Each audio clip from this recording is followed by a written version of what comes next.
ESPN 1320. Yeah, it's 10:30 on a Friday, and you know what that means. It's time for Fantasy Friday. Our guy Faraz Siddiqi back in the building. Faraz, you can be 100% transparent with us. It's just guys being dudes talking. 100%. 100%. Were you waiting for the Jets to win to rejoin the program? I was, to be honest with you. Like I would have just been embarrassed, honestly. Like I was avoiding radio. I didn't record a podcast for 3 weeks. Oh no, I'm just kidding. It was just that's exactly what it was. You know, to say, no. I had surgery, so I had a lot going on over the past couple of weeks, minor stuff. So all good. I'm so glad to be back with you, and it's way better when I come back after a Jets win for sure. There's no doubt. We're happy to have you back, and let's actually start with those Jets because it seems to me there's a pretty clear cut from a fantasy perspective. There's a pretty clear cut hierarchy. It's Garrett Wilson, it's Davante Adams. And are those the only guys at this point we're starting if you have them for the Jets? Yeah, pretty much. I mean, Breece Hall, he had a disappointing day, obviously. He had a disappointing week the week before. Braylon Allen was, for some reason, he was involved 2 weeks ago. He was inefficient. This week he was inefficient. So, it did move into Breece's favor last night, but the fantasy points weren't there, unfortunately. I'm not worried about him the way that I've seen a lot of people worry about him this morning in the comments on Instagram already. Like, guys, relax. It'll be all right. This is the game of fantasy football. It's going to be volatile, right? Chase those ceilings, and that's how it is, with Breece Hall. But Garrett Wilson, man, I think if I'm not mistaken, over 90 yards. 90 yards or more in 4 of his last 5 games. So he's really finding that groove with Aaron Rodgers at this point. Even with Davante Adams there, defense is going to have to, like we talked about, when this trade happened, defense is going to have to pick their poison. And Davante Adams, he might not be the same guy he was, a couple of years ago, but, we saw that he was able to, in that slot fade, at the end of the game to ice it. He was going up against a safety, right? It wasn't even a corner that he was going up against, but still, he has the ability to create some plays. So he actually had more target. He had one more target than Garrett Wilson in yesterday's game. But Wilson is, he's going to be more efficient, and more of a playmaker at this point of his career. For us, you brought up, Adams and of course there's a trade there, and we've got the trade deadline coming up.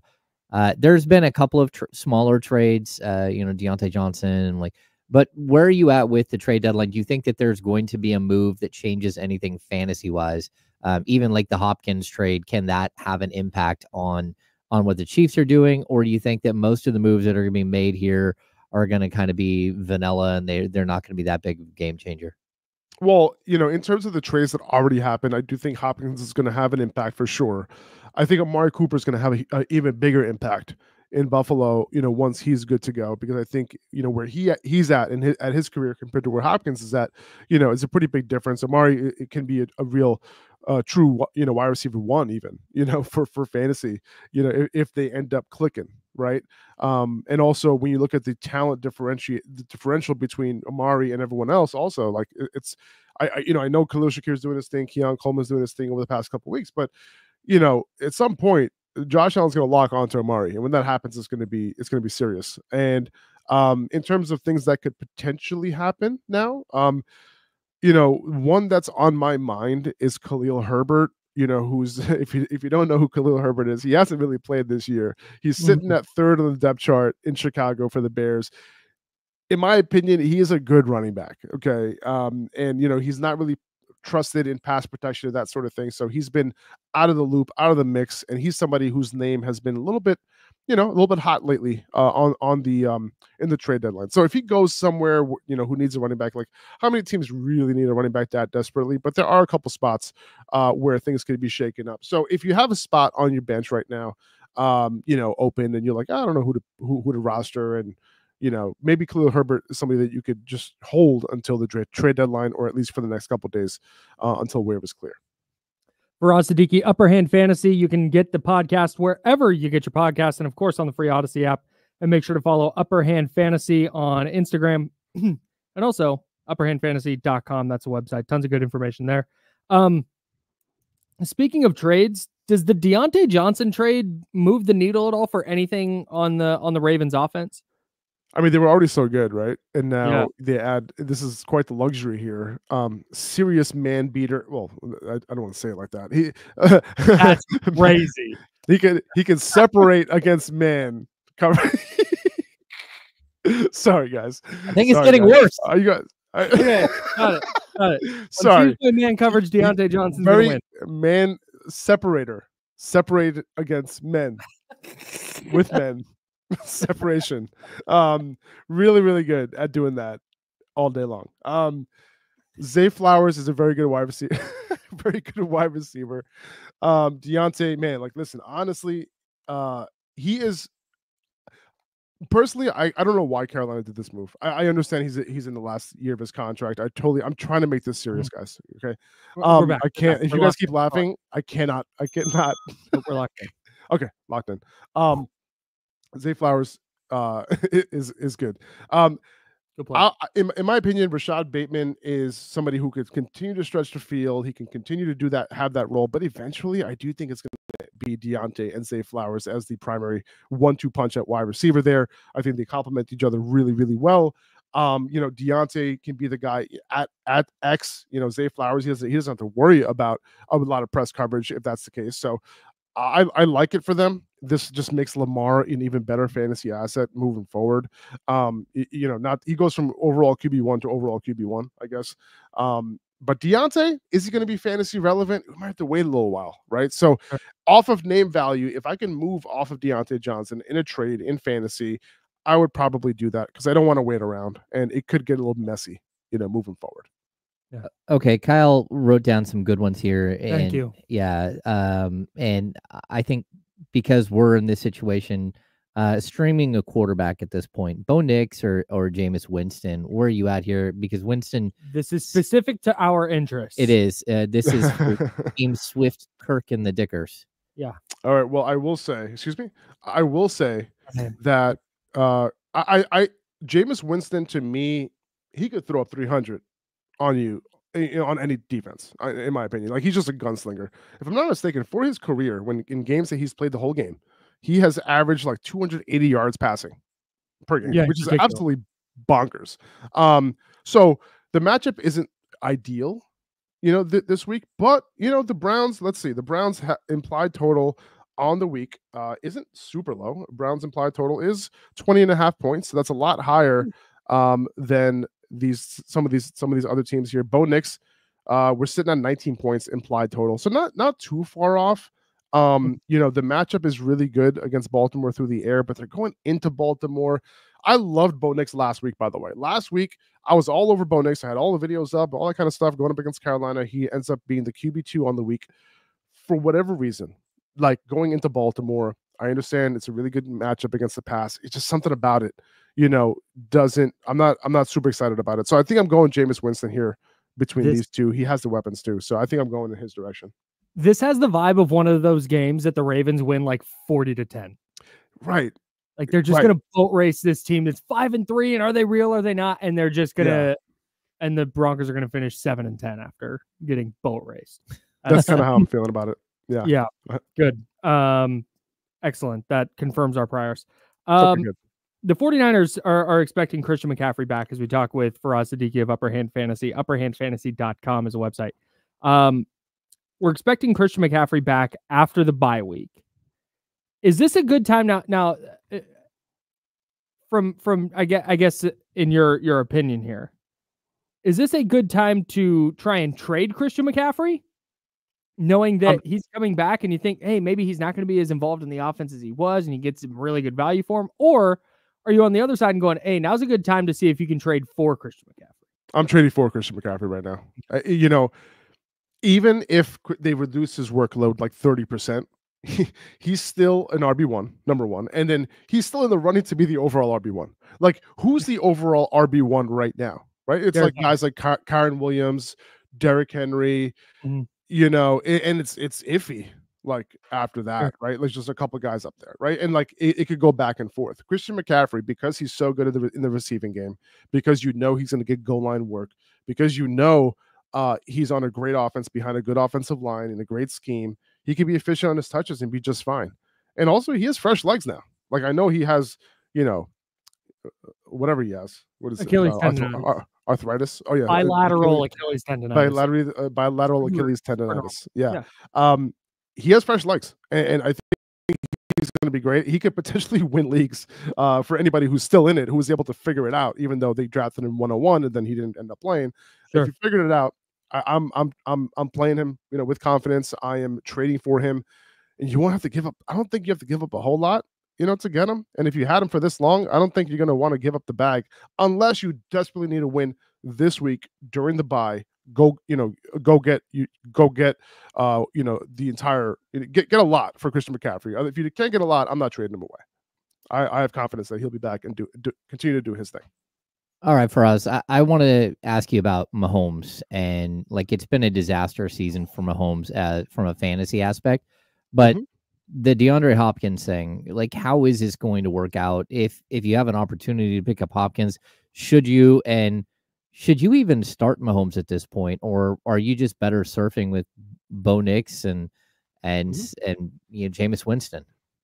Yeah, this sounds like a super personal question, but yeah, totally. I think Mahomes, Mahomes hasn't been startable in one quarterback leagues. Let's be honest, right? Last week, I think he had his best game of the year, fantasy wise. And it was a game where he circled on his calendar, right, against the Raiders, because they were talking a little smack, right, about the Kermit thing earlier in the year. So his best performance was that one, and I'm not sure if I'm going to expect a whole lot from him moving forward. Isaiah Pacheco is going to come back at some point, so they're going to continue to lean there. They're leaning on Kareem Hunt, guys. Okay, this guy hasn't had one run over 10 yards this year. So it's that's how bad it is, and they're just not relying on the receiving game at all. So I'm not gonna hope that it is, but yeah, I agree with you. I'm going with guys like Bo Nix and Jameis Winston and even Joe Flacco, guys like that. And I'm screaming every week over starting Patrick Mahomes because you will average a higher fantasy points per game if you do that than if you start Mahomes every week. Talking with Faraz Siddiqi, Upper Hand Fantasy. Let's start with listener questions and let's stick in that Chiefs backfield. Johnny G said he picked up Isaiah Pacheco and stashed him. Is that a move that's worth it? Should he keep him around? Should he try and move him? What should Johnny G do with Isaiah Pacheco? Well, listen, I mean, if you picked him up, I'm guessing you picked him up for free or use the waiver priority on him or something like that, then it's totally worth it. Whatever he does for you now is going to pay off. I don't have the expectations that I did for him coming into the season. But I think he'll be an RB2 at the very least. He was high end RB1. It was when he was playing. And I think he'll be fine. This particular injury that he has isn't one where I am actually trading for him because I'm a little bit worried based on the research that other smart medical people have done that I've kind of looked at. And then also similar thing with Puka. And now he tweaked his knee again. So I'm hoping to hear more about that a little bit later today. Hopefully he could play this week and be fine because that would stink if he can't play. But, back to Pacheco, I'm going to hold him. Now, if I can get a high-end RB2 for Pacheco right now, I probably would do that because who knows when he's going to be back. It could be another 2 weeks before he's back, maybe even more. So because of that, I am a little bit wary, and I would maybe trade him away for a Josh Jacobs or a Brian Robinson Jr. or someone in that high-end RB2 range, and Aaron Jones, something like that. Okay. Let's stick with let's just finish up Chiefs stuff. Baker and Mahomes, they play each other this weekend. That should be a fun game. I think I have Mahomes higher than Baker this week, to be honest, because the matchup is great for Mahomes. The matchup is not good for Baker. And I know Baker's been killing it every single week, but this is one of the toughest matchups that Baker has had all season long. The Chiefs defense is no joke. And Vegas agrees. Vegas has the Bucs as the lowest implied total on the week. Only the Patriots and Panthers have a lower implied total than the Bucs this week. So the Vegas is not expecting them to score a bunch. K. Dotton is his only receiver. I know last week he got it done, but it was a much better matchup. So I'm a little bit wary this week on Baker. We're gonna rip through some listener questions here. Faraz, wide receiver 1, 2, and 2. Oh my God, 2 flex. Pick four of these players. Okay, Cooper so we got Kupp, Keenan Allen, Jackson Smith and Jigba, Xavier Worthy, DeAndre Hopkins, and Josh Downs. All right. Well, Kupp is in. You want Kupp in for sure. Yep. Josh Downs with Joe Flacco is basically a wide receiver one, so you got to have him in as well. After Kupp and Downs, you got Keenan Allen, JSN, Worthy, Hopkins. I would probably go JSN with no DK Metcalf this week, or I think no DK Metcalf this week. We'll see. And then I would probably go with Worthy after that. Hopkins, listen, it might take another minute for Hopkins to get ready. So I don't know where he's at. I don't know, how far along is he, how many snaps he's going to get. But we know that Worthy had more than 30% target share the last 2 weeks. So I'm going to go with him this week. All right, let's get to Jared Brown's question. Sam Darnold or Kyler Murray? Kyler played the game of his life last week, man. He looked really good. But he's been up and down all year long. Sam Darnold's nice and steady. So I'm going to go with Sam Darnold in what should be a high-scoring game this week. Let's stick with quarterback questions. Bryce wants to know Lamar or Joe Burrow? Still going Lamar. I know he's a little bit banged up right now. I know he has a really tough matchup, but yeah, you ain't going to catch me sitting Lamar. He's playing. You'd feel way worse sitting Lamar and having him go off than starting Lamar and having him not play well. 100%. And also, Joe Burrow doesn't have T. Higgins this week, too. So that's another. They're 0-3 without T. Higgins, I think. Oof. Jeez. So they're not very good overall. So 3-5. All right. We've got a flex one from Kingsfan333. Myers, McConkey, or Chase Brown. This is actually really tough. So this is really tough, to be honest. I lean McConkey here just by a hair if this is PPR. If this is a standard or half-point league, I'll probably go Chase Brown. But this is really tough, man. Myers probably has the safest floor in PPR out of all these guys. Man, it's tough. If I have to choose one, I will go with McConkey. The Chargers over the last 2 weeks have actually a positive rate of pass over expectation rate. Which is not something we were used to before their bye. They were a run-heavy team. Now the run game is a little bit inefficient, and I think they're going to be passing the ball more, which is what we want. We want Justin Herbert to pass the ball more. So I'm going to go with McConkey here, just by a hair.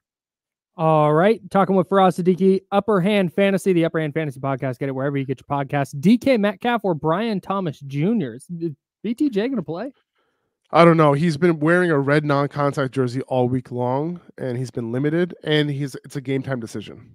Same thing with DK Metcalf here. I might need a third option here because I don't know if any of these guys, either of these guys are going to play. If both play, I'm going to go with who are the Seahawks playing this week? They have a decent matchup. Seahawks right? have the Rams. They have the Rams, so I'll probably go DK by a hair over BTJ.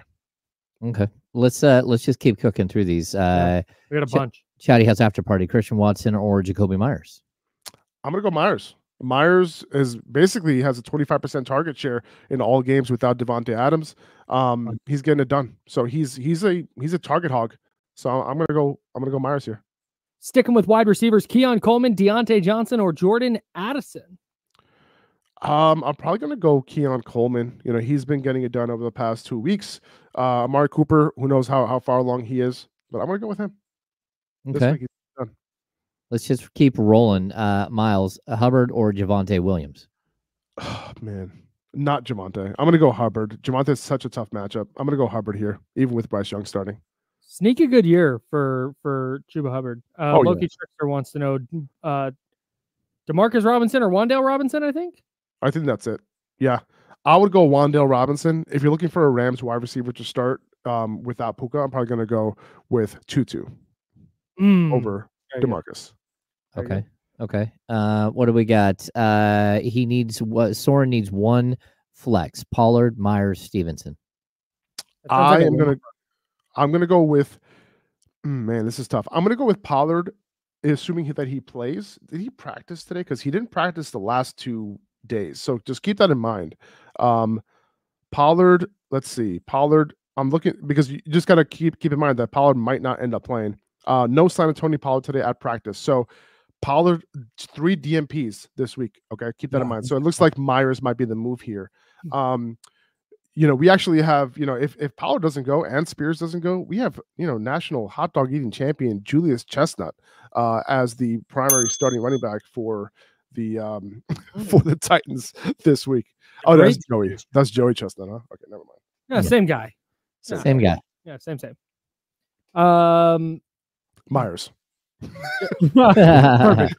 John Pole's got 2 flex spots: Xavier Worthy, DeAndre Hopkins, Jacoby Myers, or Lad McConkey. Some players we've already talked.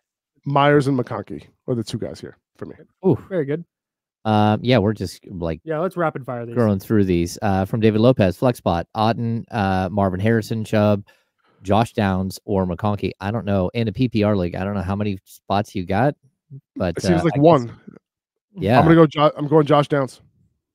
As long as Joe Flacco loves him some Josh Downs. While we're there, where are you at with Chubb coming back? Chubb, it's one of those things. He's getting a lot of the opportunity. I think it's 75% of the rushing attempts, last week, which is great. The offensive line is just struggling, right? And that's my issue right now with Nick Chubb, and also coming back from a tough injury. So he's like a low end RB2, borderline RB2 type of play for me right now until we see some improvements. Yeah, Chubb, tough against press man or man beaters. Man beaters.